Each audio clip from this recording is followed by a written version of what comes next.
परमात्मने नमः।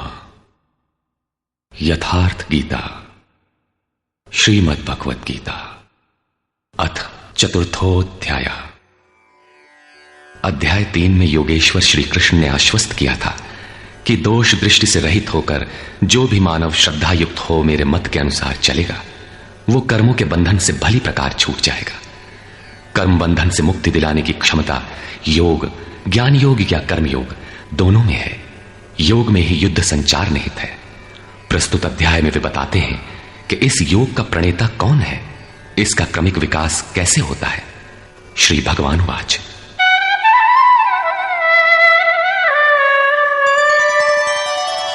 इमं विवस्वते योगं प्रोक्तवानहमव्ययम् विवस्वान्मनवे प्राह मनुरिक्ष्वाकवे ब्रवीत्। अर्जुन, मैंने इस अविनाशी योग को कल्प के आदि में विवस्वान अर्थात सूर्य के प्रति कहा। विवस्वान ने मनु से और मनु ने इक्ष्वाकु से कहा। किसने कहा? मैंने। श्री कृष्ण कौन थे? एक योगी, तत्व स्थित महापुरुष ही इस अविनाशी योग को कल्प के आरंभ में अर्थात भजन के आरंभ में विवस्वान अर्थात जो विवश हैं ऐसे प्राणियों से कहता है, सुरा में संचार कर देता है। यहां सूर्य एक प्रतीक है, क्योंकि सुरा में ही वो परम प्रकाश स्वरूप है और वहीं उसके पाने का विधान है। वास्तविक प्रकाशदाता अर्थात सूर्य वहीं है। ये योग अविनाशी है। योगेश्वर श्री कृष्ण ने कहा था कि इसमें आरंभ का नाश नहीं होता। इस योग का आरंभ भर कर दें तो यह पूर्णत्व दिलाकर ही शांत होता है। शरीर का कल्प औषधियों द्वारा होता है, किंतु आत्मा का भजन से होता है। भजन का आरंभ ही आत्मकल्प का आदि है। यह साधन भजन भी किसी महापुरुष की ही देन है। मोह निशा में अचेत आदिम मानव जिसने भजन का कोई संस्कार नहीं है, योग के विषय में जिसने कभी सोचा तक नहीं, ऐसा मनुष्य किसी महापुरुष को देखता है तो उनके दर्शन मात्र से, उनकी वाणी से, टूटी फूटी सेवा और सानिध्य से योग के संस्कार उसमें संचारित हो जाते हैं। गोस्वामी तुलसीदास जी इसी को कहते हैं, जे चितिये प्रभु जिन्ह प्रभु हेरे, ते सब भये परम पद जोगु। योगेश्वर श्री कृष्ण कहते हैं कि ये योग मैंने आरंभ में सूर्य से कहा। चक्षोः सूर्यो अजायत। महापुरुष के दृष्टि निक्षेप मात्र से योग के संस्कार सुरा में प्रसारित हो जाते हैं। स्वयं प्रकाश स्ववश परमेश्वर का निवास सबके हृदय में है। सुरा अर्थात श्वास के निरोध से ही उसकी प्राप्ति का विधान है। सुरा में संस्कारों का सृजन ही सूर्य के प्रति कहना है। समय आने पर यह संस्कार मन में स्फुरित होगा। यही सूर्य का मन से कहना है। मन में स्फुरित होने पर महापुरुष के उस वाक्य के प्रति इच्छा जागृत हो जाएगी। यदि मन में कोई बात है तो उसे पाने की इच्छा अवश्य होगी। यही मनु का इक्ष्वाकु से कहना है। लालसा होगी कि वो नियत कर्म करें जो अविनाशी है, जो कर्म बंधन से मोक्ष दिलाता है। ऐसा है तो किया जाए और आराधना गति पकड़ लेती है। गति पकड़कर यह योग कहां पहुंचाता है, इस पर कहते हैं, एवं परंपरा प्राप्तम् इमं राजर्षयो विदुः सकाले नेह महता योगो नष्टः परन्तप। इस प्रकार किसी महापुरुष द्वारा संस्कार रहित पुरुषों की सुरा में, सुरा से मन में, मन से इच्छा में और इच्छा तीव्र होकर क्रियात्मक आचरण में ढलकर यह योग क्रमशः उत्थान करते करते राजर्षि श्रेणी तक पहुंच जाता है। उस अवस्था में जाकर विदित होता है। इस स्तर के साधक में रिद्धियों सिद्धियों का संचार होता है। वो योग इस महत्वपूर्ण काल में इसी लोक अर्थात शरीर में प्रायः नष्ट हो जाता है। इस सीमा रेखा को कैसे पार किया जाए? क्या इस विशेष स्थल पर पहुंचकर सभी नष्ट हो जाते हैं? श्री कृष्ण कहते हैं, नहीं, जो मेरा आश्रित है, मेरा प्रिय भक्त है, अनन्य सखा है, वो नष्ट नहीं होता। स एवायं मया तेद्य योगः प्रोक्तः पुरातनः भक्तोऽसि मे सखा चेति रहस्यं ह्येतदुत्तमम्। वो ही ये पुरातन योग अब मैंने तेरे लिए वर्णन किया है, क्योंकि तू मेरा भक्त और सखा है, और ये योग उत्तम रहस्यपूर्ण है। अर्जुन क्षत्रिय श्रेणी का साधक था, राजर्षि की अवस्था वाला था, जहां रिद्धियों सिद्धियों के थपेड़े में साधक नष्ट हो जाता है। इस काल में भी योग कल्याण की मुद्रा में ही है, किंतु प्रायः साधक यहां पहुंचकर लड़खड़ा जाते हैं। ऐसा अविनाशी किंतु रहस्यमय योग श्री कृष्ण ने अर्जुन से कहा, क्योंकि नष्ट होने की अवस्था में अर्जुन था ही। क्यों कहा? इसलिए कि तू मेरा भक्त है, अनन्य भाव से मेरे आश्रित है, प्रिय है, सखा है। जिस परमात्मा की हमें चाह है, वो सद्गुरु परमात्मा आत्मा से अभिन्न होकर जब निर्देशन देने लगे, तभी वास्तविक भजन आरंभ होता है। यहां प्रेरक की अवस्था में परमात्मा और सद्गुरु एक दूसरे के पर्याय हैं। जिस सतह पर हम खड़े हैं, उसी स्तर पर जब स्वयं प्रभु हृदय में उतर आए, रोकथाम करने लगे, डगमगाने पर संभालें, तभी मन वश में हो पाता है। मन बस होई तबही जब प्रेरक प्रभु बरजे। जब तक इष्ट देव रथी होकर आत्मा से अभिन्न होकर प्रेरक के रूप में खड़े नहीं हो जाते, तब तक सही मात्रा में इस पथ में प्रवेश ही नहीं होता। वो साधक प्रत्याशी अवश्य है, लेकिन भजन उसके पास कहां?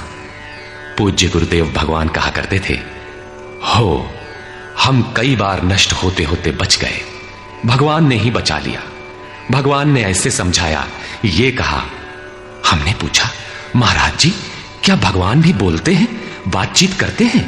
बोले, हां हो, भगवान ऐसे बतियावत हैं जैसे हम तुम बतियाई, घंटों बतियाई और क्रम न टूटे।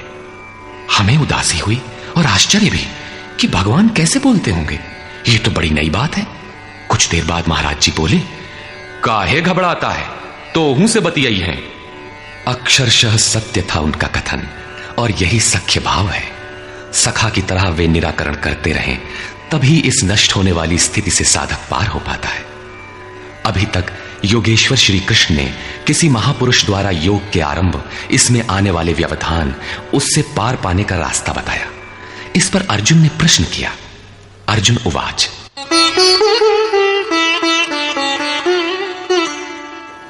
अपरं भवतो जन्म परं जन्म विवस्वतः कथमेतद्विजानीयाम्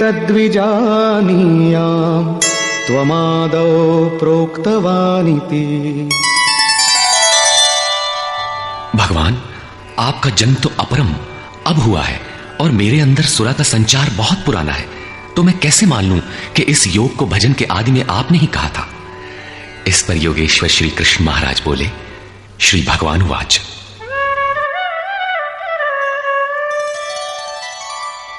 बहूनि मे व्यतीतानि जन्मानि तव चार्जुन तान्यहं वेद सर्वाणि न त्वं वेत्थ परन्तप। अर्जुन, मेरे और तेरे बहुत से जन्म हो चुके हैं। हे परम तप, उन सब को तू नहीं जानता, किंतु मैं जानता हूं। साधक नहीं जानता, स्वरूपस्थ महापुरुष जानता है, अव्यक्त की स्थिति वाला जानता है। क्या आप सबकी तरह पैदा होते हैं? श्री कृष्ण कहते हैं, नहीं, स्वरूप की प्राप्ति शरीर प्राप्ति से भिन्न है। मेरा जन्म इन आंखों से नहीं देखा जा सकता। मैं अजन्मा, अव्यक्त, शाश्वत होते हुए भी शरीर के आधार वाला हूं। अवधू जीवत में कर आशा, मुए मुक्ति गुरु कहे स्वार्थी, झूठा दे विश्वासा। शरीर के रहते ही उस परम तत्व में प्रवेश पाया जाता है। लेश मात्र भी कमी है तो जन्म लेना पड़ता है। अभी तक अर्जुन श्री कृष्ण को अपने समान देहधारी समझता है। वो अंतरंग प्रश्न रखता है, क्या आपका जन्म वैसा ही है जैसा सबका है? क्या आप भी शरीरों की तरह पैदा होते हैं? श्री कृष्ण कहते हैं, अजोपि सन्नव्ययात्मा भूतानामीश्वरोऽपि सन् प्रकृतिं स्वामधिष्ठाय संभवाम्यात्ममायया। मैं विनाश रहित, पुनः जन्म रहित और समस्त प्राणियों के स्वर में संचारित होने पर भी अपनी प्रकृति को अधीन करके आत्म माया से प्रकट होता हूं। एक माया तो अविद्या है, जो प्रकृति में ही विश्वास दिलाती है, नीच एवं अधम योनियों का कारण बनती है। दूसरी माया है आत्म माया, जो आत्मा में प्रवेश दिलाती है, स्वरूप के जन्म का कारण बनती है। इसी को योग माया भी कहते हैं, जिससे हम विलग हैं। उस शाश्वत स्वरूप से ये जोड़ती है, मिलन कराती है। उस आत्मिक प्रक्रिया द्वारा मैं अपनी त्रिगुणमयी प्रकृति को अधीन करके ही प्रकट होता हूं। प्रायः लोग कहते हैं कि भगवान का अवतार होगा तो दर्शन कर लेंगे। श्री कृष्ण कहते हैं कि ऐसा कुछ नहीं होता कि कोई दूसरा देख सके। स्वरूप का जन्म पिंड रूप में नहीं होता। श्री कृष्ण कहते हैं योग साधना द्वारा, आत्म माया द्वारा अपनी त्रिगुणमयी प्रकृति को स्ववश करके मैं क्रमशः प्रकट होता हूं। लेकिन किन परिस्थितियों में? यदा यदा हि धर्मस्य ग्लानिर्भवति भारत अभ्युत्थानमधर्मस्य तदात्मानं सृजाम्यहम्। हे अर्जुन, जब जब परम धर्म परमात्मा के लिए हृदय ग्लानि से भर जाता है, जब अधर्म की वृद्धि से भाविक पार पाते नहीं देखता, तब मैं आत्मा को रचने लगता हूं। जब आपका हृदय अनुराग से पूरित हो जाए, उस शाश्वत धर्म के लिए गदगद गिरा नयन बह नीरा की स्थिति आ जाए, जब प्रयत्न करके भी अनुरागी अधर्म का पार नहीं पाता, ऐसी परिस्थिति में मैं अपने स्वरूप को रचता हूं। अर्थात भगवान का आविर्भाव केवल अनुरागी के लिए है और यह अवतार किसी भाग्यवान साधक के अंतराल में होता है। आप प्रकट होकर करते क्या हैं? परित्राणाय साधूनां विनाशाय च दुष्कृतां धर्म संस्थापनार्थाय संभवामि युगे युगे। अर्जुन, साधूनां परित्राणाय, परम साध्य एकमात्र परमात्मा है, जिसे साध लेने पर कुछ भी साधना शेष नहीं रह जाती। उस साध्य में प्रवेश दिलाने वाले विवेक, वैराग्य, शम दम इत्यादि दैवी संपत्ति को निर्विघ्न प्रवाहित करने के लिए तथा दुष्कृताम, जिससे दूषित कार्य रूप लेते हैं, उन काम क्रोध राग द्वेषादि विजातीय प्रवृत्तियों को समूल नष्ट करने के लिए तथा धर्म को भली प्रकार स्थिर करने के लिए मैं युग युग में प्रकट होता हूं। युग का तात्पर्य सतयुग, त्रेता, द्वापर में नहीं। युग धर्मों का उतार चढ़ाव मनुष्यों के स्वभाव पर है। युग धर्म सदैव रहे हैं। मानस में संकेत है, नित जुग धर्म हो ही सब केरे, हृदय राम माया के प्रेरे। युग धर्म सभी के हृदय में नित्य होते रहते हैं। अविद्या से नहीं बल्कि विद्या से, राम माया की प्रेरणा से हृदय में होते हैं। जिसे प्रस्तुत श्लोक में आत्म माया कहा गया है, वही है राम माया। हृदय में राम की स्थिति दिला देने वाली, राम से प्रेरित है वो विद्या। कैसे समझा जाए कि अब कौन सा युग कार्य कर रहा है? तो शुद्ध सत्व समता विज्ञाना कृत प्रभाव प्रसन्न मन जाना। जब हृदय में शुद्ध सत्व गुण ही कार्यरत हो, राजस तथा तामस दोनों गुण शांत हो जाएं, विषमताएं समाप्त हो गई हों, जिसका किसी से द्वेष न हो, विज्ञान हो अर्थात इष्ट से निर्देशन लेने और उस पर टिकने की क्षमता हो, मन में प्रसन्नता का पूर्ण संचार हो, जब ऐसी योग्यता आ जाए तो सतयुग में प्रवेश मिल गया। इसी प्रकार दो अन्य युगों का वर्णन किया और अंत में तामस बहुत रजो गुण थोरा, कलि प्रभाव विरोध चहुओरा। तामस गुण भरपूर हो, किंचित राजसी गुण भी उसमें हो, चारों ओर वैर और विरोध हो, तो ऐसा व्यक्ति कलियुगीन है। जब तामसी गुण कार्य करता है तो मनुष्य में आलस्य, निद्रा, प्रमाद का बाहुल्य होता है। वो कर्तव्य जानते हुए भी उसमें प्रवृत्त नहीं हो सकता, निषिद्ध कर्म जानते हुए भी उससे निवृत्ति नहीं हो सकती। इस प्रकार युग धर्मों का उतार चढ़ाव मनुष्यों की आंतरिक योग्यता पर निर्भर है। किसी ने इन योग्यताओं को 4 युग कहा है तो कोई इन्हें ही 4 वर्ण का नाम देता है, तो कोई इन्हें ही अति उत्तम, उत्तम, मध्यम और निकृष्ट 4 श्रेणी के साधक कहकर संबोधित करता है। प्रत्येक युग में इष्ट साथ देते हैं। हां, उच्च श्रेणी में अनुकूलता की भरपूरता प्रतीत होती है, निम्न युगों में सहयोग क्षीण प्रतीत होता है। संक्षेप में श्री कृष्ण कहते हैं कि साध्य वस्तु दिलाने वाले विवेक, वैराग्य इत्यादि को निर्विघ्न प्रवाहित करने के लिए तथा दूषण के कारक काम, क्रोध, राग, द्वेष इत्यादि का पूर्ण विनाश करने के लिए, परम धर्म परमात्मा में स्थिर रखने के लिए मैं युग युग में अर्थात हर परिस्थिति, हर श्रेणी में प्रकट होता हूं, बशर्ते कि ग्लानि हो। जब तक इष्ट समर्थन न दे तब तक आप समझ ही नहीं सकेंगे कि विकारों का विनाश हुआ अथवा अभी कितना शेष है। प्रवेश से पराकाष्ठा पर्यंत इष्ट हर श्रेणी में, हर योग्यता के साथ रहते हैं। उनका प्राकट्य अनुरागी के हृदय में होता है। भगवान प्रकट हैं तब तो सभी दर्शन करते होंगे। श्री कृष्ण कहते हैं, नहीं।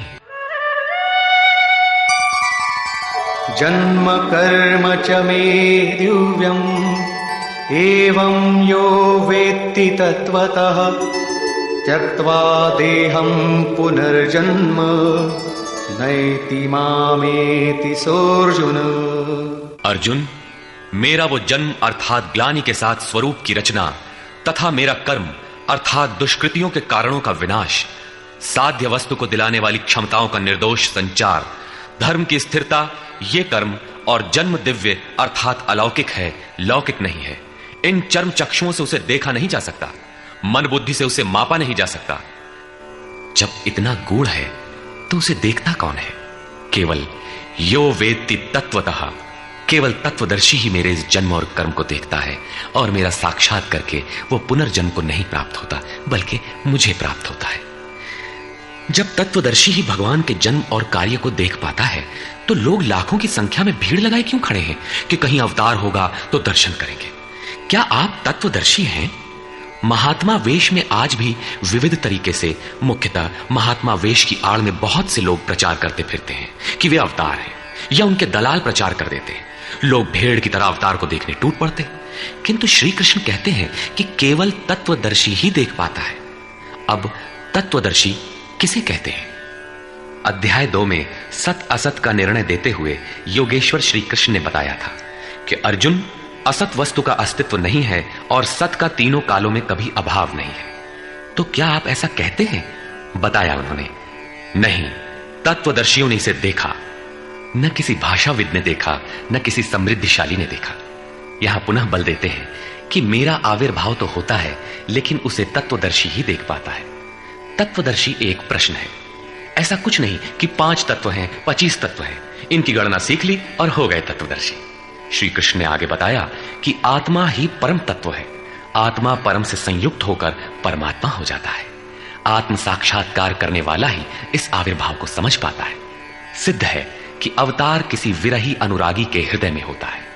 आरंभ में उसे वो समझ नहीं पाता कि हमें कौन संकेत देता है, कौन मार्गदर्शन करता है, किंतु परम तत्व परमात्मा के दर्शन के साथ ही वो देख पाता है, समझ पाता है और फिर शरीर को त्याग कर पुनर्जन्म को प्राप्त नहीं होता।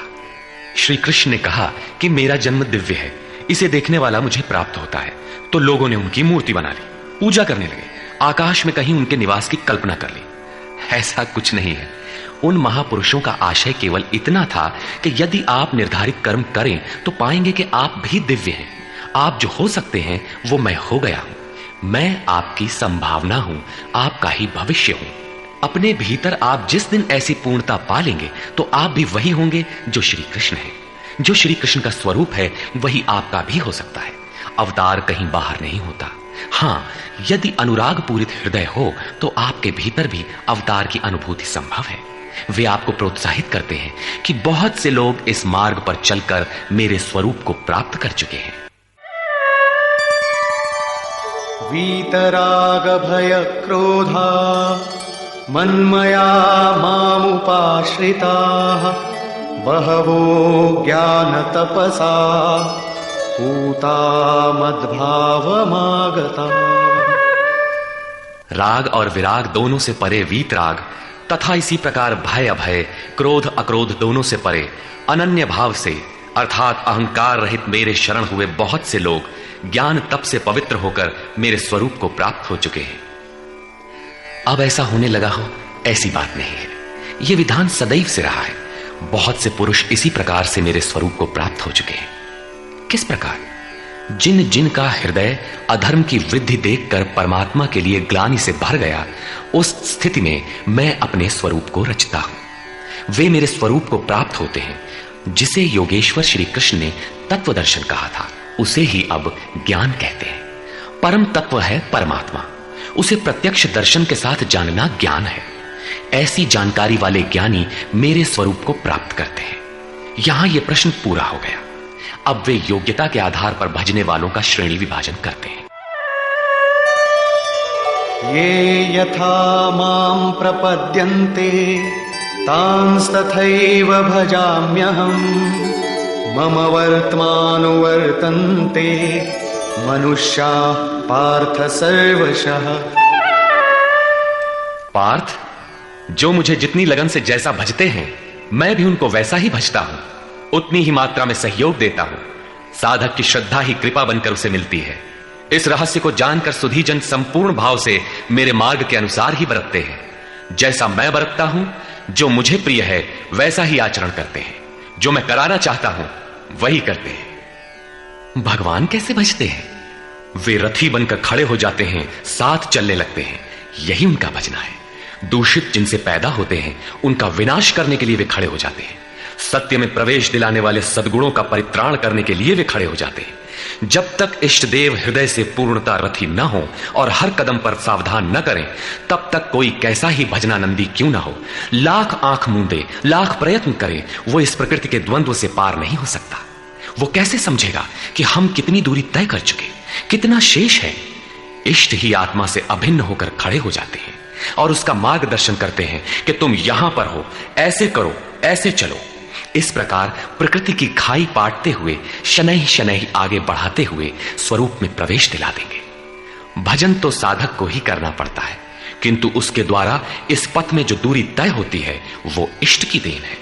ऐसा जानकर सभी मनुष्य सर्वतोभावेन मेरा अनुसरण करते हैं। किस प्रकार वे बरतते हैं? कांक्षन्तः कर्मणां सिद्धिं यजन्त इह देवताः क्षिप्रं हि मानुषे लोके सिद्धिर्भवति कर्मजा।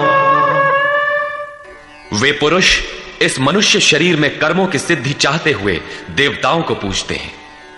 कर्म कौन सा? श्री कृष्ण ने कहा, अर्जुन तू नियत कर्म कर। नियत कर्म क्या है? यज्ञ की प्रक्रिया ही कर्म है।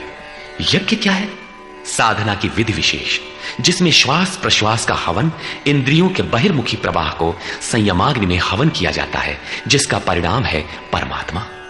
कर्म का शुद्ध अर्थ है आराधना, जिसका स्वरूप इसी अध्याय में आगे मिलेगा। इस आराधना का परिणाम क्या है? संसिद्धिम, परम सिद्धि परमात्मा, यान्ति ब्रह्म सनातनम, शाश्वत ब्रह्म में प्रवेश, परम नैष्कर्म्य की स्थिति। श्री कृष्ण कहते हैं, मेरे अनुसार बरतने वाले लोग इस मनुष्य लोक में कर्म के परिणाम परम नैष्कर्म्य सिद्धि के लिए देवताओं को पूजते हैं, अर्थात दैवी संपत्ति को बलवती बनाते हैं। तीसरे अध्याय में उन्होंने बताया था कि इस यज्ञ द्वारा तुम देवताओं की वृद्धि करो, दैवी संपद को बलवती बनाओ। ज्यों ज्यों हृदय देश में वो दैवी संपद उन्नत होगी, त्यों ही त्यों तुम्हारी उन्नति होगी। इस प्रकार परस्पर उन्नति करते हुए परम श्रेय को प्राप्त हो जाओ। अंत तक उन्नति करते जाने की यह अंतःक्रिया है। इसी पर बल देते हुए श्री कृष्ण कहते हैं कि मेरे अनुकूल बरतने वाले लोग इस मनुष्य शरीर में कर्मों की सिद्धि चाहते हुए दैवी संपत्ति को बलवती बनाते हैं, जिससे वो नैष्कर्म्य सिद्धि शीघ्र ही होती है। वो असफल नहीं होती, सफल ही होती है। शीघ्र का तात्पर्य क्या कर्म में प्रवृत्ति होते ही तत्क्षण ये परम सिद्धि मिल जाती है? श्री कृष्ण कहते हैं, नहीं, इस सोपान पर क्रमशः चढ़ने का विधान है।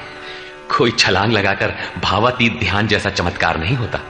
इस पर देखें, चातुर्वर्ण्यं मया सृष्टं गुणकर्म विभागशः तस्य कर्तारमपि मां विद्य कर्तारमव्ययम्।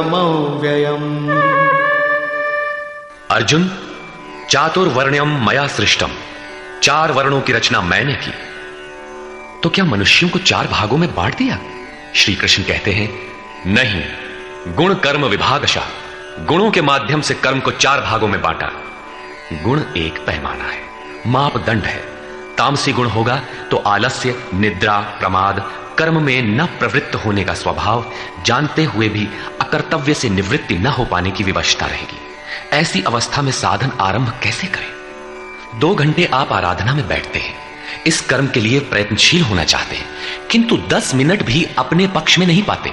शरीर अवश्य बैठा है, लेकिन जिस मन को बैठना चाहिए वो हवा से बातें कर रहा है, कुतर्कों का जाल बुन रहा है, तरंग पर तरंग छाई है। तो आप बैठे क्यों हैं? समय क्यों नष्ट करते हैं? उस समय केवल परिचर्यात्मकम कर्म शूद्रस्यापि स्वभावजम, जो महापुरुष अव्यक्त की स्थिति वाले हैं, अविनाशी तत्व में स्थित हैं, उनकी तथा इस पथ पर अग्रसर अपने से उन्नत लोगों की सेवा में लग जाओ।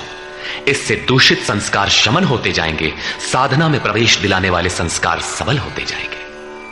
क्रमशः तामसी गुण न्यून होने पर राजसी गुणों की प्रधानता तथा सात्विक गुण के स्वल्प संचार के साथ साधक की क्षमता वैश्य श्रेणी की हो जाती है। उस समय वही साधक इंद्रिय संयम, आत्मिक संपत्ति का संग्रह स्वभावतः करने लगेगा। कर्म करते करते उसी साधक में सात्विक गुणों का बाहुल्य हो जाएगा, राजसी गुण कम रह जाएंगे, तामसी गुण शांत रहेंगे। उस समय वही साधक क्षत्रिय श्रेणी में प्रवेश पालेगा।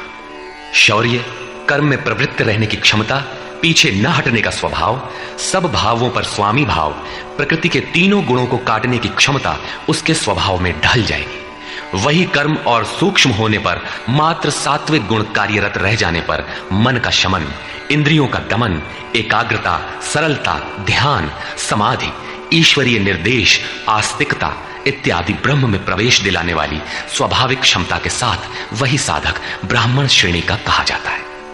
यह ब्राह्मण श्रेणी के कर्म की निम्नतम सीमा है। जब वही साधक ब्रह्म में स्थित हो जाता है, उस अंतिम सीमा में वो स्वयं में न ब्राह्मण रहता है, न क्षत्रिय, न वैश्य, न शूद्र, किंतु दूसरों के मार्गदर्शन हेतु वही ब्राह्मण है। कर्म एक ही है, नियत कर्म, आराधना। अवस्था भेद से इसी कर्म को ऊंची नीची 4 सीढ़ियों में बांटा। किसने बांटा? किसी योगेश्वर ने बांटा, अव्यक्त स्थिति वाले महापुरुष ने बांटा। उसके कर्ता मुझ अविनाशी को अकर्ता ही जान। क्यों?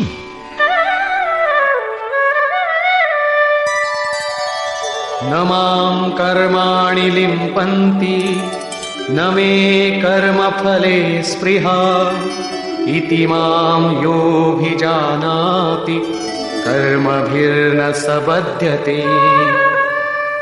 क्योंकि कर्मों के फल में मेरी स्पृहा नहीं है।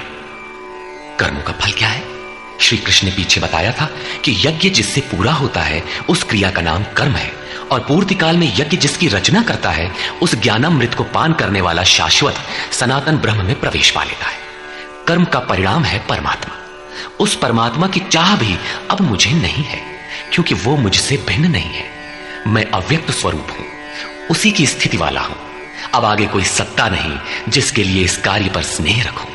इसलिए कर्म मुझे लिपायमान नहीं करते, और इसी स्तर से जो भी मुझे जानता है, अर्थात जो कर्मों के परिणाम परमात्मा को प्राप्त कर लेता है, उसे भी कर्म नहीं बांधते।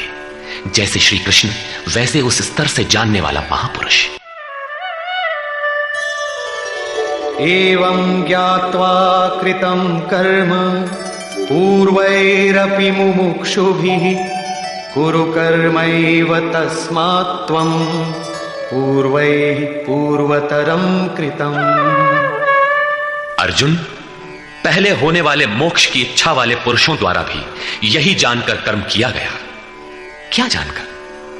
यही कि जब कर्मों का परिणाम परमात्मा भिन्न न रह जाए, कर्मों के परिणाम परमात्मा की स्पृहा न रह जाने पर उस पुरुष को कर्म नहीं बांधते। श्री कृष्ण इसी स्थिति वाले हैं, इसलिए वे कर्म से लिपायमान नहीं होते, और उसी स्तर से हम जान लेंगे तो हमें भी कर्म नहीं बांधेगा। जैसा श्री कृष्ण, ठीक उसी स्तर से जो भी जान लेगा, वैसा ही वो पुरुष भी कर्म बंधन से मुक्त हो जाएगा।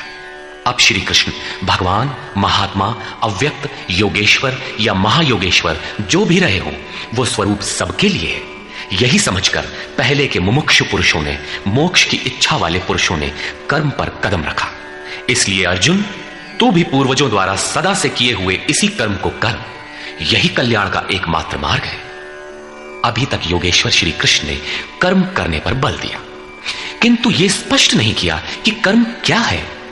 अध्याय 2 में उन्होंने कर्म का नाम मात्र लिया कि अब इसी को तू निष्काम कर्म के विषय में सुन।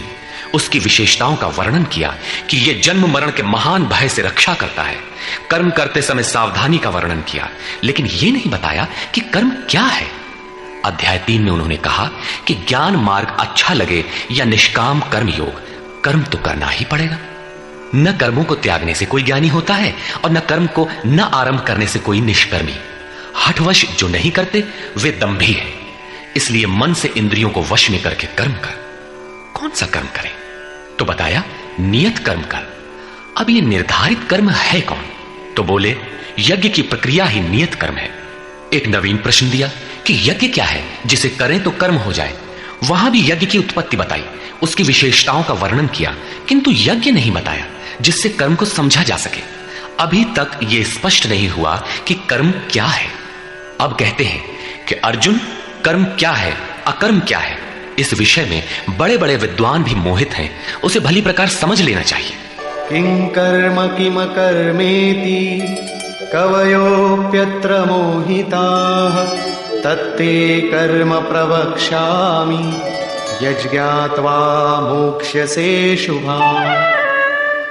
कर्म क्या है और अकर्म क्या है, इस विषय में बुद्धिमान पुरुष भी मोहित हैं। इसलिए मैं वो कर्म तेरे लिए अच्छी तरह से कहूंगा जिसे जानकर तू अशुभात मोक्ष से, अशुभ अर्थात संसार बंधन से भली प्रकार छूट जाएगा। कर्म कोई ऐसी वस्तु है जो संसार बंधन से मुक्ति दिलाती है। इसी कर्म को जानने के लिए श्री कृष्ण पुनः बल देते हैं। कर्मणो ह्यपि बोद्धव्यं च विकर्मणः अकर्मणश्च बोद्धव्यं गहना कर्मणो गतिः। कर्म का स्वरूप भी जानना चाहिए, अकर्म का स्वरूप भी समझना चाहिए, और विकर्म अर्थात विकल्प शून्य विशेष कर्म जो आप्त पुरुषों द्वारा होता है उसे भी जानना चाहिए, क्योंकि कर्म की गति गहन है। कतिपय लोगों ने विकर्म का अर्थ निषिद्ध कर्म, मन लगाकर किया गया कर्म इत्यादि किया है। वस्तुतः यहां वि उपसर्ग विशिष्टता का द्योतक है। प्राप्ति के पश्चात महापुरुषों के कर्म विकल्प शून्य होते हैं।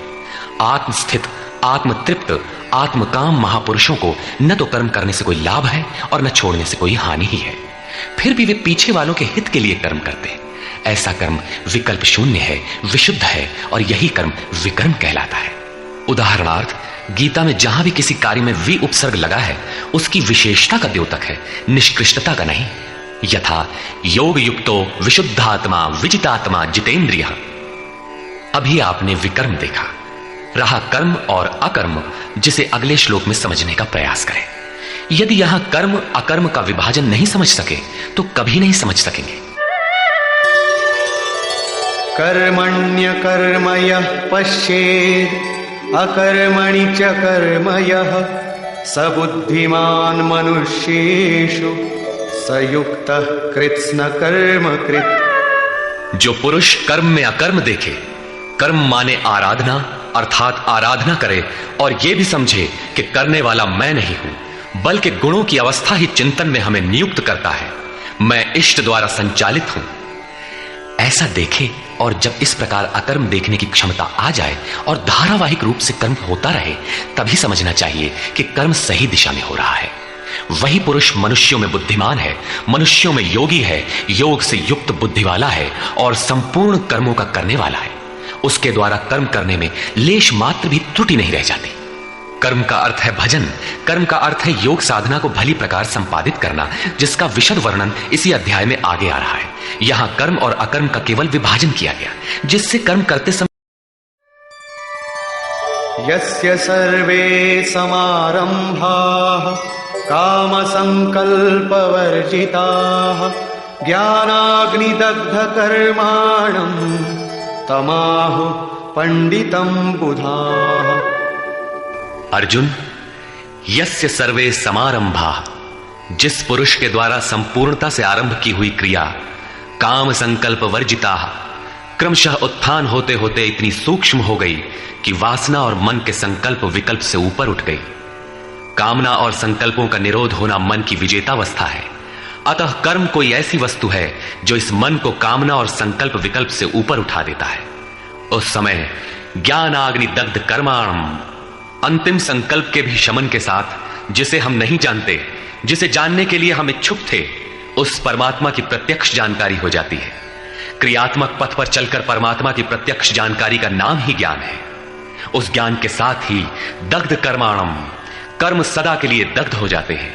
जिसे पाना था पा लिया, आगे कोई सत्ता नहीं जिसकी शोध करे, इसलिए कर्म करके ढूंढे भी तो किसे। उस जानकारी के साथ कर्म की आवश्यकता समाप्त हो जाती है। ऐसी स्थिति वालों को ही बोध स्वरूप महापुरुषों ने पंडित कहकर संबोधित किया है। उनकी जानकारी पूर्ण है। ऐसी स्थिति वाला महापुरुष करता क्या है, रहता कैसे है, उसकी रहनी पर प्रकाश डालते हैं। त्यक्त्वा कर्मफलासङ्गम् नित्यतृप्तो निराश्रयः कर्मण्यभिप्रवृत्तोऽपि नैव किंचित करोति सः।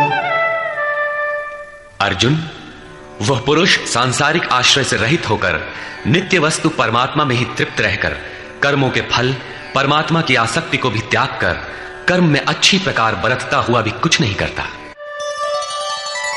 निराशीर्यत चित्तात्मा त्यक्त सर्व परिग्रहः शारीरं केवलं कर्म कुर्वन्नाप्नोति किल्बिषम्। जिसने अंतःकरण और शरीर को जीत लिया है, भोगों की संपूर्ण सामग्री जिसने त्याग दी है, ऐसे आशा रहित पुरुष का शरीर केवल कर्म करता दिखाई भर पड़ता है। वस्तुतः वो करता धरता कुछ नहीं, इसलिए पाप को प्राप्त नहीं होता। वो पूर्णत्व को प्राप्त है, इसलिए आवागमन को प्राप्त नहीं होता। यदृच्छा लाभ संतुष्टो द्वंद्वातीतो विमत्सरः समः सिद्धावसिद्धौ च कृत्वापि न निबध्यते। अपने आप जो कुछ भी प्राप्त हो उसी में संतुष्ट रहने वाला, सुख दुख राग द्वेष और हर्ष शोकादि द्वंद्वों से परे, विमत्सरः ईर्ष्या रहित तथा सिद्धि और असिद्धि में समभाव वाला पुरुष कर्मों को करके भी नहीं बंधता। सिद्धि अर्थात जिसे पाना था वो अब भिन्न नहीं है और वो कभी विलग भी नहीं होगा, इसलिए असिद्धि का भी भय नहीं है। इस प्रकार सिद्धि और असिद्धि में समभाव वाला पुरुष कर्म करके भी नहीं बंधता। कौन सा कर्म वो करता है? वही नियत कर्म, यज्ञ की प्रक्रिया। इसी को दोहराते हुए कहते हैं,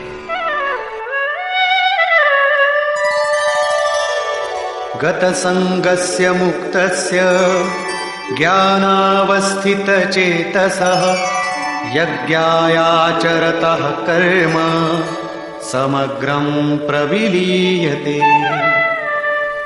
अर्जुन, यज्ञायाचरतः कर्म, यज्ञ का आचरण ही कर्म है और साक्षात्कार का नाम ही ज्ञान है। इस यज्ञ का आचरण करके साक्षात्कार के साथ ज्ञान में स्थित संग दोष और आसक्ति से रहित मुक्त पुरुष के संपूर्ण कर्म भली प्रकार विलीन हो जाते हैं। वे कर्म कोई परिणाम उत्पन्न नहीं कर पाते, क्योंकि कर्मों का फल परमात्मा उनसे भिन्न नहीं रह गया। अब फल में कौन सा फल लगेगा? इसलिए उन मुक्त पुरुषों को अपने लिए कर्म करने की आवश्यकता समाप्त हो जाती है। फिर भी लोक संग्रह के लिए वे कर्म करते ही हैं, और करते हुए भी वे इन कर्मों से लिप्त नहीं होते। जब करते हैं तो लिप्त क्यों नहीं होते? इस पर कहते हैं, ब्रह्मार्पणं ब्रह्म हविः ब्रह्माग्नौ ब्रह्मणाहुतं ब्रह्मैव तेन गन्तव्यं ब्रह्म कर्म समाधिना। ऐसे मुक्त पुरुष का समर्पण ब्रह्म है, हवि ब्रह्म है, अग्नि भी ब्रह्म ही है। अर्थात ब्रह्म रूप अग्नि में ब्रह्म रूपी कर्ता द्वारा जो हवन किया जाता है वो भी ब्रह्म है। ब्रह्म कर्म समाधिना, जिसके कर्म ब्रह्म का स्पर्श करके समाधिस्थ हो चुके हैं, उसमें विलय हो चुके हैं, ऐसे महापुरुष के लिए जो प्राप्त होने योग्य है वो भी ब्रह्म ही है। वो कर्ता धर्ता कुछ नहीं, केवल लोक संग्रह के लिए कर्म में बरतता है। ये तो प्राप्ति वाले महापुरुष के लक्षण हैं, किंतु कर्म में प्रवेश लेने वाले प्रारंभिक साधक कौन सा यज्ञ करते हैं? अब यहां उसी यज्ञ को स्पष्ट करते हैं। दैवमेवापरे यज्ञं योगिनः पर्युपासते ब्रह्माग्नावपरे यज्ञं यज्ञेनैवोपजुह्वति। गत श्लोक में योगेश्वर श्री कृष्ण ने परमात्म स्थित महापुरुषों के यज्ञ का निरूपण किया, किंतु दूसरे योगी जो अभी उस तत्व में स्थित नहीं हुए हैं, क्रिया में प्रवेश करने वाले हैं, वे आरंभ कहां से करें? इस पर कहते हैं कि दूसरे योगी लोग दैवम यज्ञम अर्थात दैवी संपद को अपने हृदय में बलवती बनाते हैं, जिसके लिए ब्रह्मा का निर्देश था कि इस यज्ञ द्वारा तुम लोग देवताओं की उन्नति करो। ज्यों ज्यों हृदय देश में दैवी संपद अर्जित होगी वही तुम्हारी प्रगति होगी और क्रमशः परस्पर उन्नति करके परम श्रेय को प्राप्त करो। दैवी संपद को हृदय देश में बलवती बनाना प्रवेशिका श्रेणी के योगियों का यज्ञ है। वो दैवी संपद अध्याय 16 के आरंभिक 3 श्लोकों में वर्णित है। जो हैं तो सब में केवल महत्वपूर्ण कर्तव्य समझकर उनकी जागृति करें, उनमें लगे। इन्हीं को इंगित करते हुए योगेश्वर ने कहा कि अर्जुन, तू शोक मत कर, क्योंकि तू दैवी संपत्ति को प्राप्त हुआ है। तू मुझ में निवास करेगा, मेरे ही शाश्वत स्वरूप को प्राप्त करेगा, क्योंकि यह दैवी संपत्ति परम कल्याण के लिए ही है और इसके विपरीत आसुरी संपत्ति नीच और अधम योनियों का कारण है। इसी आसुरी संपत्ति का हवन होने लगता है, इसलिए यह यज्ञ है और यहीं से यज्ञ का आरंभ है। दूसरे योगी ब्रह्माग्नौ पर ब्रह्म परमात्म रूप अग्नि में यज्ञ के द्वारा ही यज्ञ का अनुष्ठान करते हैं। श्री कृष्ण ने आगे बताया कि इस शरीर में अधियज्ञ मैं हूं। यज्ञों का अधिष्ठाता अर्थात यज्ञ जिसमें विलय होते हैं वो पुरुष मैं हूं। श्री कृष्ण एक योगी थे, सद्गुरु थे। इस प्रकार दूसरे योगी जन ब्रह्म रूपी अग्नि में यज्ञ अर्थात यज्ञ स्वरूप सद्गुरु को उद्देश्य बनाकर यज्ञ का अनुष्ठान करते हैं। सारांशतः सद्गुरु के स्वरूप का ध्यान करते हैं। श्रोत्रादीनीन्द्रियाण्यन्ये संयमाग्निषु जुह्वति शब्दादीन् विषयानन्य इंद्रियाग्निषु जुह्वति। अन्य योगी जन श्रोत्रादिक अर्थात श्रोत्र, नेत्र, त्वचा, जिह्वा, नासिका सब इंद्रियों को संयम रूपी अग्नि में हवन करते हैं, अर्थात इंद्रियों को विषयों से समेटकर संयत कर लेते हैं। यहां आग नहीं जलती। जैसे अग्नि में डालने से हर वस्तु भस्मसात हो जाती है, ठीक इसी प्रकार संयम ही एक अग्नि है जो इंद्रियों के संपूर्ण बहिर्मुखी प्रवाह को दग्ध कर देता है। दूसरे योगी लोग शब्दादिक अर्थात शब्द, स्पर्श, रूप, रस और गंध विषयों को इंद्रिय रूपी अग्नि में हवन कर देते हैं, अर्थात उनका आशय बदलकर साधना परक बना लेते हैं। साधक को संसार में रहकर ही तो भजन करना है। सांसारिक लोगों के भले बुरे शब्द उससे टकराते ही रहते हैं। विषयोत्तेजक ऐसे शब्दों को सुनते ही साधक उनके आशय को योग, वैराग्य सहायक, वैराग्योत्तेजक भावों में बदलकर इंद्रिय रूपी अग्नि में हवन कर देते हैं। जैसे कि एक बार अर्जुन अपने चिंतन में रत था, अकस्मात उसके कर्ण कुहरों में संगीत लहरी झंझना उठी। उसने सिर उठाकर देखा तो उर्वशी खड़ी थी, जो एक वेश्या थी। सभी उसके रूप पर मुग्ध हो झूम रहे थे, किंतु अर्जुन ने उसे स्नेहिल दृष्टि से मातृवत देखा। उस शब्द रूप से मिलने वाले विकार विलीन हो गए, इंद्रियों के अंतराल में ही समाहित हो गए। यहां इंद्रिय ही अग्नि है। अग्नि में डाली हुई वस्तु जैसे भस्मसात हो जाती है, उसी प्रकार आशय बदलकर इष्ट के अनुकूल ढाल लेने पर विषयोत्तेजक रूप, रस, गंध, स्पर्श और शब्द भी भस्म हो जाते हैं। साधक पर कुप्रभाव नहीं डाल पाते। साधक इन शब्दादिकों में रुचि नहीं लेता, इन्हें ग्रहण नहीं करता। इन श्लोकों में अपरे, अन्य शब्द एक ही साधक की ऊंची नीची अवस्थाएं हैं। एक ही यज्ञकर्ता का ऊंचा नीचा स्तर है, न कि अपरे अपरे कहने से कोई अलग अलग यज्ञ। सर्वाणि इंद्रिय कर्माणि प्राणकर्माणि चापरे आत्मसंयम योगाग्नौ जुह्वति ज्ञानदीपिते। अभी तक योगेश्वर ने जिस यज्ञ की चर्चा की उसमें क्रमशः दैवी संपत्ति को अर्जित किया जाता है। इंद्रियों की संपूर्ण चेष्टाओं का संयम किया जाता है। बलात् विषयोत्तेजक शब्दादिकों के टकराने पर भी उनका आशय बदलकर उनसे बचा जाता है।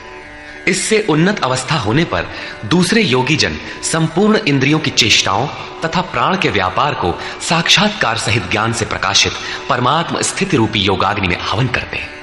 जब संयम की पकड़ आत्मा के साथ तद्रूप हो जाती है, प्राण और इंद्रियों का व्यापार भी शांत हो जाता है, उस समय विषयों को उद्दीप्त करने वाली और इष्ट में प्रवृत्ति दिलाने वाली दोनों धाराएं आत्मसात हो जाती हैं। परमात्मा में स्थिति मिल जाती है। यज्ञ का परिणाम निकल आता है। यह है यज्ञ की पराकाष्ठा। जिस परमात्मा को पाना था उसी में स्थिति आ गई तो शेष क्या रहा। पुनः योगेश्वर श्री कृष्ण यज्ञ को भली प्रकार समझाते हैं। द्रव्य यज्ञास्तपो यज्ञा योग यज्ञास्तथा परे स्वाध्याय ज्ञान यज्ञाश्च यतयः संशितव्रता। अनेक लोग द्रव्य यज्ञ करते हैं, अर्थात आत्मपथ में महापुरुषों की सेवा में पत्र पुष्प अर्पण करते हैं। वे समर्पण के साथ महापुरुषों की सेवा में द्रव्य लगाते हैं। श्री कृष्ण आगे कहते हैं कि भक्ति भाव से पत्र पुष्प फल जल जो कुछ भी मुझे देता है उसे मैं खाता हूं और उसका परम कल्याण सृजन करने वाला होता हूं। यह भी यज्ञ ही है। हर आत्मा की सेवा करना, भूले हुए को आत्म पथ पर लाना द्रव्य यज्ञ है, क्योंकि प्राकृतिक संस्कारों को जलाने में समर्थ है। इसी प्रकार कई पुरुष तपोयज्ञ, स्वधर्म पालन में इंद्रियों को तपाते हैं, अर्थात स्वभाव से उत्पन्न क्षमता के अनुसार यज्ञ की निम्न और उन्नत अवस्थाओं के बीच तपते हैं। इसी पथ की अल्पज्ञता में पहली श्रेणी का साधक शूद्र परिचर्या द्वारा, वैश्य दैवी संपत्ति के संग्रह द्वारा, क्षत्रिय काम क्रोधादि के उन्मूलन द्वारा और ब्राह्मण ब्रह्म में प्रवेश की योग्यता के स्तर से इंद्रियों को तपाता है। सबको एक जैसा परिश्रम करना पड़ता है। वास्तव में यज्ञ एक ही है, अवस्था के अनुसार ऊंची नीची श्रेणियां गुजरती जाती है। पूज्य महाराज जी कहते थे, मन सहित इंद्रियों और शरीर को लक्ष्य के अनुरूप तपाना ही तप कहलाता है। ये लक्ष्य से दूर भागेंगे, इन्हें समेट कर उधर ही लगाओ।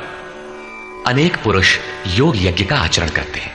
प्रकृति में भटकती हुई आत्मा का प्रकृति से परे परमात्मा से मिलन का नाम योग है। योग की परिभाषा अध्याय 6/23 में दृष्टव्य है। सामान्यतः दो वस्तुओं का मिलन योग कहलाता है। कागज से कलम मिल गया, थाली और मेज मिल गए तो क्या योग हो गया? नहीं, ये तो पंचभूतों से निर्मित पदार्थ है, एक ही है, दो कहां? दो प्रकृति और पुरुष हैं। प्रकृति में स्थित आत्मा अपने ही शाश्वत रूप परमात्मा में प्रवेश पा जाता है तो प्रकृति पुरुष में विलीन हो जाती है। यही योग है।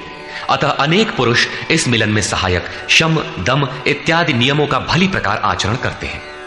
योग यज्ञ करने वाले तथा अहिंसादि तीक्ष्ण व्रतों से युक्त यत्नशील पुरुष स्वाध्याय ज्ञान यज्ञाश्च, स्वयं का अध्ययन, स्वरूप का अध्ययन करने वाले ज्ञान यज्ञ के कर्ता है। यहां योग के अंगों अर्थात यम, नियम, आसन, प्राणायाम, प्रत्याहार, धारणा, ध्यान और समाधि, इनको अहिंसादि तीक्ष्ण व्रतों से निर्दिष्ट किया गया है। अनेक लोग स्वाध्याय करते हैं। पुस्तक पढ़ना तो स्वाध्याय का आरंभिक स्तर मात्र है। विशुद्ध स्वाध्याय है स्वयं का अध्ययन, जिससे स्वस्वरूप की उपलब्धि होती है, जिसका परिणाम है ज्ञान अर्थात साक्षात्कार। यज्ञ का अगला चरण बताते हैं।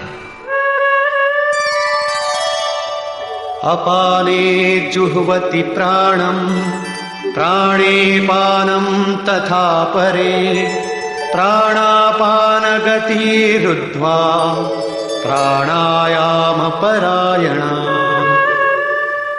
बहुत से योगी अपान वायु में प्राण वायु का हवन करते हैं और उसी प्रकार प्राण वायु में अपान वायु का हवन करते हैं। इससे सूक्ष्म अवस्था हो जाने पर अन्य योगी जन प्राण और अपान दोनों की गति रोककर प्राणायाम के परायण हो जाते हैं। जिसे श्री कृष्ण प्राण अपान कहते हैं, उसी को महात्मा बुद्ध अनापान कहते हैं। इसी को उन्होंने श्वास प्रश्वास भी कहा है। प्राण वो श्वास है जिसे आप भीतर खींचते हैं और अपान वो श्वास है जिसे आप बाहर छोड़ते हैं। योगियों की अनुभूति है कि आप श्वास के साथ बाह्य वायुमंडल के संकल्प भी ग्रहण करते हैं और प्रश्वास में इसी प्रकार आंतरिक भले बुरे चिंतन की लहर फेंकते रहते हैं। बाह्य किसी संकल्प का ग्रहण न करना प्राण का हवन है तथा भीतर संकल्पों को न उठने देना अपान का हवन है। न भीतर से किसी संकल्प का स्फुरण हो और न ही बाह्य दुनिया में चलने वाले चिंतन अंदर क्षोभ उत्पन्न कर पाए। इस प्रकार प्राण और अपान दोनों की गति सम हो जाने पर प्राणों का याम अर्थात निरोध हो जाता है। यही प्राणायाम है। यह मन की विजितावस्था है। प्राणों का रुकना और मन का रुकना एक ही बात है। प्रत्येक महापुरुष ने इस प्रकरण को लिया है। वेदों में इसका उल्लेख है, चत्वारि वाक पारमिता पदानि। इसी को पूज्य महाराज जी कहा करते थे। हो, एक ही नाम को 4 श्रेणियों से जपा जाता है, बैखरी, मध्यमा, पश्यंती और परा। बैखरी उसे कहते हैं जो व्यक्त हो जाए, नाम का इस प्रकार उच्चारण हो कि आप सुने और बाहर कोई बैठा हो तो उसे भी सुनाई पड़े। मध्यमा अर्थात मध्यम स्वर में जप, जिसे केवल आप ही सुने, बगल में बैठा हुआ व्यक्ति भी उस उच्चारण को सुन न सके। ये उच्चारण कंठ से होता है। धीरे धीरे नाम की धुन बन जाती है, डोर लग जाती है। साधना और सूक्ष्म हो जाने पर पश्यंती अर्थात नाम देखने की अवस्था आ जाती है। फिर नाम को जपा नहीं जाता, यही नाम श्वास में ढल जाता है। मन को दृष्टा बनाकर खड़ा कर दें, देखते बढ़ रहे कि सांस कहती क्या है, सांस आती है कब, बाहर निकलती है कब, कहती है क्या। महापुरुषों का कहना है कि यह सांस नाम के सिवाय और कुछ कहती ही नहीं। साधक नाम का जप नहीं करता, केवल उससे उठने वाली धुन को सुनता है, सांस को देखता भर है, इसलिए इसे पश्यंती कहते हैं। पश्यंती में मन को दृष्टा के रूप में खड़ा करना पड़ता है, किंतु साधन और उन्नत हो जाने पर सुनना भी नहीं पड़ता। एक बार सुरत लगा भर दे, स्वतः सुनाई देगा। जपय न जपावे अपने से आवे, न स्वयं जपो न मन को सुनने के लिए बाध्य करो, और जप चलता रहे। इसी का नाम है अजपा। ऐसा नहीं कि जप प्रारंभ ही न करे और आ गई अजपा। यदि किसी ने जप नहीं प्रारंभ किया तो अजपा नाम की कोई वस्तु भी उसके पास नहीं होगी। अजपा का अर्थ है हम न जपें किंतु जाप हमारा साथ न छोड़े। एक बार सूरत का कांटा लगा भर दें तो जप प्रवाहित हो जाए और अनवरत चलता रहे। इस स्वाभाविक जप का नाम है अजपा, और यही है परावाणी का जप। यह प्रकृति से परे तत्व परमात्मा में प्रवेश दिलाती है। इसके आगे वाणी में कोई परिवर्तन नहीं है। परम का दिग्दर्शन करा के उसी में विलीन हो जाती है, इसलिए इसे परा कहते हैं। मन श्वास के साथ जुड़ा है। जब श्वास पर दृष्टि है, श्वास में नाम ढल चुका है। भीतर से न तो किसी संकल्प का उत्थान है और न बाह्य वायुमंडल के संकल्प भीतर प्रवेश कर पाते हैं। यही मन पर विजय की अवस्था है।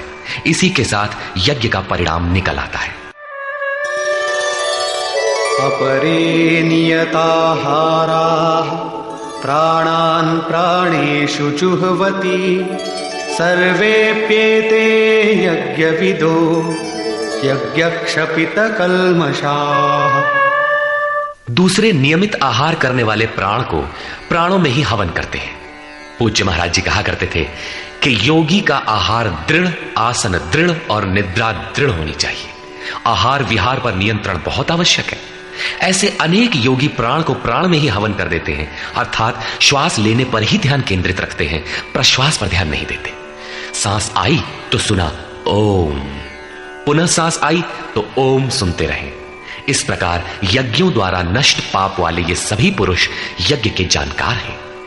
इन निर्दिष्ट विधियों में से यदि कहीं से भी करते हैं तो वे सभी यज्ञ के ज्ञाता हैं। अब यज्ञ का परिणाम बताते हैं। यज्ञशिष्टामृतभुजो यान्ति ब्रह्म सनातनम्, नायं लोकोऽस्त्ययज्ञस्य कुतोऽन्यः कुरु सत्तम। कुरुश्रेष्ठ अर्जुन, यज्ञ शिष्टामृत भुज, यज्ञ जिसकी सृष्टि करता है, जिसे अवशेष छोड़ता है, वो है अमृत। उसकी प्रत्यक्ष जानकारी ज्ञान है। उस ज्ञानामृत को भोगने अर्थात प्राप्त करने वाले योगी जन यान्ति ब्रह्म सनातनम, शाश्वत सनातन पर ब्रह्म को प्राप्त होते हैं। यज्ञ कोई ऐसी वस्तु है जो पूर्ण होते ही सनातन पर ब्रह्म में प्रवेश दिला देती है। यज्ञ न करें तो आपत्ति क्या है? श्री कृष्ण कहते हैं कि यज्ञ रहित पुरुष को पुनः ये मनुष्य लोक अर्थात मानव शरीर भी सुलभ नहीं होता, फिर अन्य लोग कैसे सुखदायी होंगे? उसके लिए तो तिर्यक योनियां सुरक्षित हैं, इससे अधिक कुछ नहीं। अतः यज्ञ करना मनुष्य मात्र के लिए नितांत आवश्यक है।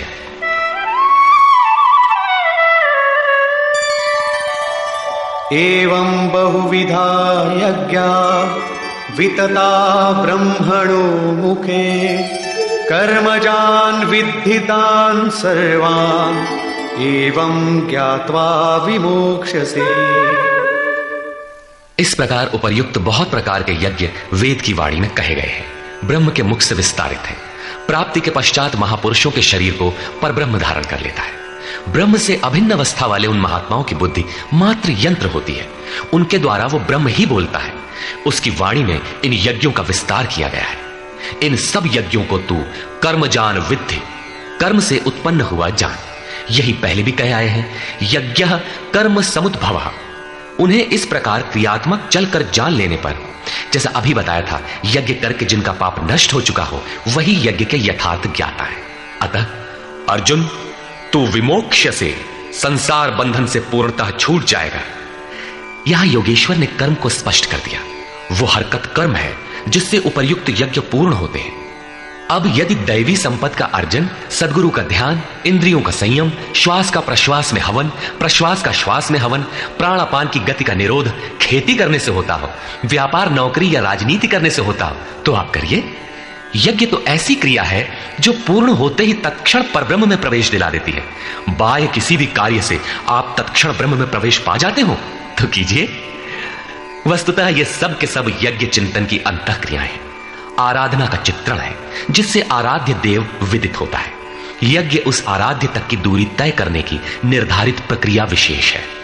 ये यज्ञ श्वास प्रश्वास, प्राणायाम इत्यादि जिस क्रिया से संपन्न होते हैं उस कार्य प्रणाली का नाम कर्म है। कर्म का शुद्ध अर्थ है आराधना, चिंतन। प्रायः लोग कहते हैं कि संसार में कुछ भी किया जाए हो गया कर्म, कामना से रहित होकर कुछ भी करते जाओ हो गया निष्काम कर्मयोग। कोई कहता है कि अधिक लाभ के लिए विदेशी वस्त्र बेचते हैं तो आप सकामी हैं, देश सेवा के लिए स्वदेशी बेचें तो हो गया निष्काम कर्मयोग। निष्ठापूर्वक नौकरी करें, हानि लाभ की चिंता से मुक्त होकर व्यापार करें, हो गया निष्काम कर्मयोग। जय पराजय की भावना से मुक्त होकर युद्ध करें, चुनाव लड़ें, हो गए निष्कर्मी। मरोगे तो मुक्ति हो जाएगी? वस्तुतः ऐसा कुछ भी नहीं है। योगेश्वर श्री कृष्ण ने स्पष्ट शब्दों में बताया कि इस निष्काम कर्म में निर्धारित क्रिया एक ही है, व्यवसायात्मिका बुद्धि रेकेह कुरु नंदन। अर्जुन, तू निर्धारित कर्म को कर, यज्ञ की प्रक्रिया ही कर्म है। यज्ञ क्या है? श्वास प्रश्वास का हवन, इंद्रियों का संयम, यज्ञ स्वरूप महापुरुष का ध्यान, प्राणायाम, प्राणों का निरोध। ये यज्ञ जिससे होने लगे उस क्रिया का नाम कर्म है। संपूर्ण गीता में एक भी श्लोक ऐसा नहीं है जो सांसारिक कार्य व्यापारों का समर्थन करता हो। प्रायः यज्ञ का नाम आने पर लोग बाहर एक यज्ञ वेदी बनाकर तिल जौ लेकर स्वाहा बोलते हुए हवन प्रारंभ कर देते हैं। यह एक धोखा है। द्रव्य यज्ञ दूसरा है जिसे श्री कृष्ण ने कई बार कहा, किंतु पशु बलि, वस्तुदाह इत्यादि से इसका कोई संबंध नहीं है।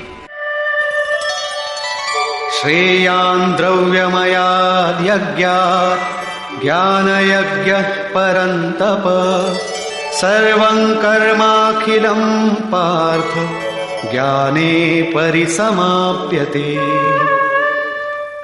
अर्जुन, सांसारिक द्रव्यों से सिद्ध होने वाले यज्ञ की अपेक्षा ज्ञान यज्ञ, जिसका परिणाम ज्ञान अर्थात साक्षात्कार है, यज्ञ जिसकी सृष्टि करता है, उस अमृत तत्व की जानकारी का नाम ज्ञान है। ऐसा यज्ञ श्रेयस्कर है, परम कल्याणकारी है। हे पार्थ, संपूर्ण कर्म ज्ञान में शेष हो जाते हैं, परिसमाप्यते, भली प्रकार समाहित हो जाते हैं। ज्ञान यज्ञ की पराकाष्ठा है, उसके पश्चात कर्म किए जाने से न कोई लाभ है और न छोड़ देने से उस महापुरुष की कोई क्षति ही होती है। इस प्रकार भौतिक द्रव्यों से होने वाले यज्ञ भी यज्ञ है, किंतु उस यज्ञ की तुलना में जिसका परिणाम साक्षात्कार है, उस ज्ञान यज्ञ की अपेक्षा अत्यंत अल्प है। आप करोड़ का हवन करें, सैकड़ों यज्ञ वेदी बना लें, सतपथ पर द्रव्य लगावें, साधु संत महापुरुषों की सेवा में द्रव्य लगावें, किंतु इस ज्ञान यज्ञ की अपेक्षा अल्प है। वस्तुतः यज्ञ श्वास प्रश्वास का है, इंद्रियों के संयम का है, मन के निरोध का है, जैसा श्री कृष्ण अभी बता आए हैं। इस यज्ञ को प्राप्त कहां किया जाए, उसकी विधि कहां से सीखें? यथा तद्विद्धि प्रणिपातेन परिप्रश्नेन सेवया उपदेक्षन्ति ते ज्ञानम् ज्ञानिनस्तत्त्वदर्शिनः। इसलिए अर्जुन, तू तत्वदर्शी महापुरुष के पास जाकर भली प्रकार प्रणत होकर अर्थात दंडवत प्रणाम करके, अहंकार त्याग कर, शरण होकर, भली प्रकार सेवा करके, निष्कपट भाव से प्रश्न करके तो उस ज्ञान को जान। वे तत्व को जानने वाले ज्ञानी जन तेरे लिए उस ज्ञान का उपदेश करेंगे, साधना पथ पर चलाएंगे। समर्पित भाव से सेवा करने के उपरांत ही इस ज्ञान को सीखने की क्षमता आती है। तत्वदर्शी महापुरुष परम तत्व परमात्मा का प्रत्यक्ष दिग्दर्शन करने वाले हैं। वे यज्ञ की विधि विशेष के ज्ञाता हैं और वही आपको भी सिखाएंगे। यदि अन्य यज्ञ होता तो ज्ञानी तत्वदर्शी की क्या आवश्यकता थी? स्वयं भगवान के सामने ही तो अर्जुन खड़ा था, भगवान उसे तत्वदर्शी के पास क्यों भेजते हैं? वस्तुतः श्री कृष्ण एक योगी थे। उनका आशय है कि आज तो अनुरागी अर्जुन मेरे समक्ष उपस्थित है, भविष्य में अनुरागियों को कहीं भ्रम ना हो जाए कि श्री कृष्ण तो चले गए, अब किसकी शरण जाए। इसलिए उन्होंने स्पष्ट किया कि तत्वदर्शी के पास जाओ, वे ज्ञानी जन तुझे उपदेश देंगे। और यज्ञात्वा न पुनर्मोहम् एवं यास्यसि पांडव येन भूतान्यशेषेण द्रक्ष्यस्यात्मन्यथो मयि। उस ज्ञान को उनके द्वारा समझकर तू इस प्रकार फिर कभी मोह को प्राप्त नहीं होगा। उनसे दी गई जानकारी के द्वारा उस पर चलते हुए तू अपनी आत्मा के अंतर्गत संपूर्ण भूतों को देखेगा, अर्थात सभी प्राणियों में इसी आत्मा का प्रसार देखेगा। जब सर्वत्र एक ही आत्मा के प्रसार को देखने की क्षमता आ जाएगी, उसके पश्चात तू मुझ में प्रवेश करेगा। अतः उस परमात्मा को पाने का साधन तत्व स्थित महापुरुष के द्वारा है। ज्ञान के संबंध में, धर्म और शाश्वत सत्य के संबंध में श्री कृष्ण के अनुसार किसी तत्वदर्शी से ही पूछने का विधान है। अपि चेदसि पापेभ्यः सर्वेभ्यः पापकृत्तमः सर्वं ज्ञानप्लवेनैव वृजिनं सन्तरिष्यसि। यदि तू सब पापियों से भी अधिक पाप करने वाला है, तब भी ज्ञान रूपी नौका द्वारा सभी पापों से निसंदेह भली प्रकार तर जाएगा। इसका आशय आप ये न लगा ले कि अधिक से अधिक पाप करके कभी भी तर जाएंगे। श्री कृष्ण का आशय मात्र यही है कि कहीं आप भ्रम में न रहे कि हम तो बड़े पापी हैं, हमसे पार नहीं लगेगा। ऐसी कोई गुंजाइश न निकाल लें। इसलिए श्री कृष्ण प्रोत्साहन और आश्वासन देते हैं कि सब पापियों के पापों के समूह से भी अधिक पाप करने वाला हो, फिर भी तत्वदर्शियों से प्राप्त ज्ञान रूपी नौका द्वारा तो निसंदेह संपूर्ण पापों को अच्छी प्रकार पार कर जाएगा। किस प्रकार? यथैधांसि समिद्धोऽग्निः भस्मसात् कुरुते अर्जुन ज्ञानाग्निः सर्वकर्माणि भस्मसात् कुरुते तथा। अर्जुन, जिस प्रकार प्रज्वलित अग्नि ईंधन को भस्म कर देता है, ठीक उसी प्रकार ज्ञान रूपी अग्नि संपूर्ण कर्मों को भस्म कर देता है। यह ज्ञान की प्रवेशिका नहीं है जहां से यज्ञ में प्रवेश मिलता है, वरन यह ज्ञान अर्थात साक्षात्कार की पराकाष्ठा का चित्रण है, जिसमें पहले विजातीय कर्म भस्म होते हैं और फिर प्राप्ति के साथ चिंतन कर्म भी उसी में विलय हो जाते हैं। जिसे पाना था पा लिया, अब आगे चिंतन कर किसे ढूंढे? ऐसा साक्षात्कार वाला ज्ञानी संपूर्ण शुभाशुभ कर्मों का अंत कर लेगा। वो साक्षात्कार होगा कहां? बाहर होगा अथवा भीतर?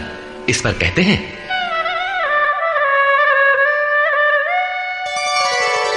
नहि ज्ञानेन सदृशं पवित्रमिह विद्यते तत्स्वयं योग संसिद्धः कालेनात्मनि विन्दति।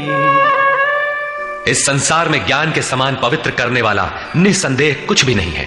उस ज्ञान अर्थात साक्षात्कार को तू स्वयं, दूसरा नहीं, योग की परिपक्व अवस्था में, आरंभ में नहीं, अपनी आत्मा के अंतर्गत हृदय देश में ही अनुभव करेगा, बाहर नहीं। इस ज्ञान के लिए कौन सी योग्यताएं अपेक्षित है? योगेश्वर के ही शब्दों में, श्रद्धावान लभते ज्ञानम तत्परः संयतेन्द्रियः ज्ञानम लब्ध्वा पराम शांतिम अचिरेणाधिगच्छति। श्रद्धावान, तत्पर तथा संयतेंद्रिय पुरुष ही ज्ञान प्राप्त कर पाता है। भावपूर्वक जिज्ञासा नहीं है तो तत्वदर्शी की शरण जाने पर भी ज्ञान नहीं प्राप्त होता। केवल श्रद्धा ही पर्याप्त नहीं है, श्रद्धावान शिथिल प्रयत्न भी हो सकता है। अतः महापुरुष द्वारा निर्दिष्ट पथ पर तत्परता से अग्रसर होने की लगन आवश्यक है। इसके साथ ही संपूर्ण इंद्रियों का संयम अनिवार्य है। जो वासनाओं से विरत नहीं है उसके लिए साक्षात्कार अर्थात ज्ञान की प्राप्ति कठिन है। केवल श्रद्धावान आचरणरत संयतेंद्रिय पुरुष ही ज्ञान प्राप्त करता है। ज्ञान को प्राप्त कर वो तत्क्षण परम शांति को प्राप्त हो जाता है, जिसके पश्चात कुछ भी पाना शेष नहीं रहता।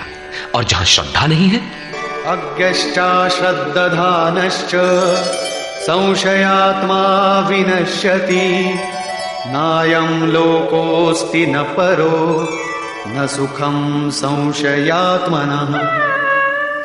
अज्ञानी जो यज्ञ के विधि विशेष से अनभिज्ञ है एवं श्रद्धा रहित तथा संशय युक्त पुरुष इस परमार्थ पथ से भ्रष्ट हो जाता है, उनमें भी संशय युक्त पुरुष के लिए न तो सुख है, न पुनः मनुष्य शरीर है और न परमात्मा ही। अतः तत्वदर्शी महापुरुष के पास जाकर इस पथ के संशयों का निवारण कर लेना चाहिए, अन्यथा वे वस्तु का परिचय कभी नहीं पाएंगे। फिर पाता कौन है?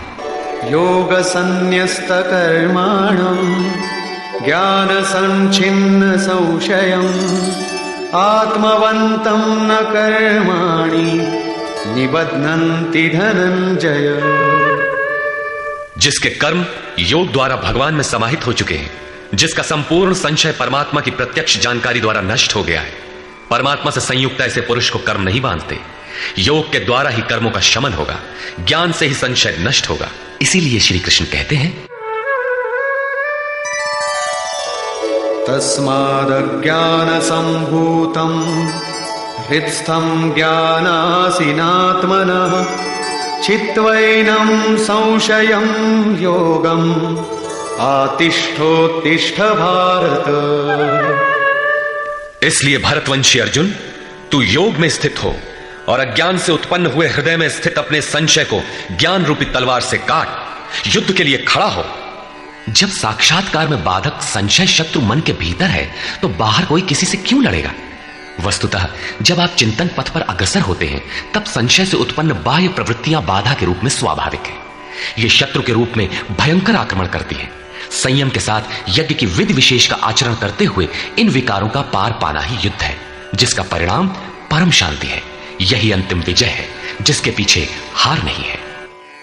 निष्कर्ष, इस अध्याय के आरंभ में योगेश्वर श्री कृष्ण ने कहा कि इस योग को आरंभ में मैंने सूर्य के प्रति कहा, सूर्य ने मनु से और मनु ने इक्ष्वाकु के प्रति कहा और उनसे राजर्षियों ने जाना। मैंने अथवा अव्यक्त स्थिति वाले ने कहा। महापुरुष भी अव्यक्त स्वरूप वाला ही है, शरीर तो उसके रहने का मकान मात्र है।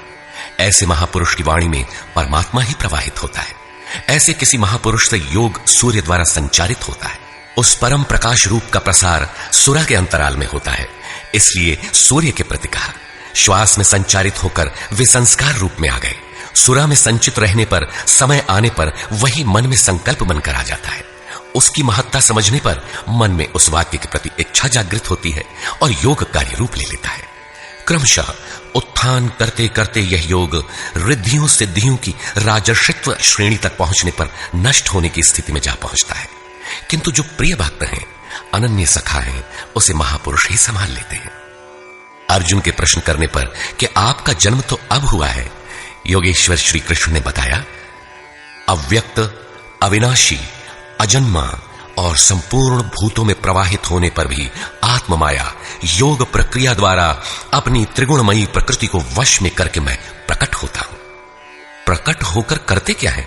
साध्य वस्तुओं को परित्राण देने तथा जिनसे दूषित उत्पन्न होते हैं उनका विनाश करने के लिए, परम धर्म परमात्मा को स्थिर करने के लिए मैं आरंभ से पूर्ति पर्यंत पैदा होता हूं। मेरा वह जन्म और कर्म दिव्य है, उसे केवल तत्वदर्शी ही जान पाते हैं।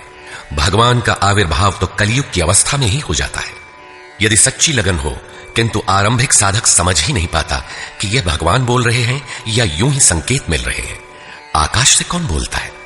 महाराज जी बताते थे कि जब भगवान कृपा करते हैं, आत्मा से रथी हो जाते हैं, तो खंबे से, वृक्ष से, पत्ते से, शून्य से, हर स्थान से बोलते और संभालते हैं। उत्थान होते होते जब परम तत्व परमात्मा विदित हो जाए, तभी स्पर्श के साथ ही वह स्पष्ट समझ पाता है। इसलिए अर्जुन, मेरे उस स्वरूप को तत्वदर्शियों ने देखा और मुझे जानकर वे तत्क्षण मुझ में ही प्रविष्ट हो जाते हैं, जहां से पुनः आवागमन में नहीं आते। इस प्रकार उन्होंने भगवान के आविर्भाव की विधि को बताया कि वह किसी अनुरागी के हृदय में होता है, बाहर कदापि नहीं। श्री कृष्ण ने बताया, मुझे कर्म नहीं बांधते और इस स्तर से जो जानता है उसे भी कर्म नहीं बांधते। यही समझकर मुमुक्ष पुरुषों ने कर्म का आरंभ किया था कि उस स्तर से जानेंगे तो जैसे श्री कृष्ण, वैसा ही उस स्तर से जानने वाला वह पुरुष, और जान लेने पर वैसा ही वह मुमुक्ष अर्जुन। यह उपलब्धि निश्चित है यदि यज्ञ किया जाए। यज्ञ का स्वरूप बताया, यज्ञ का परिणाम परम तत्व परम शांति बताया। इस ज्ञान को पाया कहां जाए? इस पर किसी तत्वदर्शी के पास जाने और उन्हें विधियों से पेश आने को कहा, जिससे वे महापुरुष अनुकूल हो जाए। योगेश्वर ने स्पष्ट किया कि वह ज्ञान तू स्वयं आचरण करके पाएगा, दूसरे के आचरण से तुझे नहीं मिलेगा। वह भी योग की सिद्धि के काल में प्राप्त होगा, प्रारंभ में नहीं। वह ज्ञान अर्थात साक्षात्कार हृदय देश में होगा, बाहर नहीं। श्रद्धालु, तत्पर, संयतेंद्रिय एवं संशय रहित पुरुष ही से प्राप्त करता है। अतः हृदय में स्थित अपने संशय को वैराग्य की तलवार से काट। यह हृदय देश की लड़ाई है। बाह्य युद्ध से गीतोक्त युद्ध का कोई प्रयोजन नहीं है। इस अध्याय में योगेश्वर श्री कृष्ण ने मुख्य रूप से यज्ञ का स्वरूप स्पष्ट किया और बताया कि यज्ञ जिससे पूरा होता है उसे करने अर्थात कार्य प्रणाली का नाम कर्म है। कर्म को भली प्रकार इसी अध्याय में स्पष्ट किया। अतः ओम तत्सदिति श्रीमद् भगवद गीता सूपनिषत्सु ब्रह्म विद्यायाम योग शास्त्रे श्री कृष्णार्जुन संवादे यज्ञ कर्म स्पष्टीकरण नाम चतुर्थो अध्यायः। इस प्रकार स्वामी अड़गड़ानंद कृत श्रीमद् भगवद गीता के भाष्य यथार्थ गीता का चौथा अध्याय पूर्ण होता है।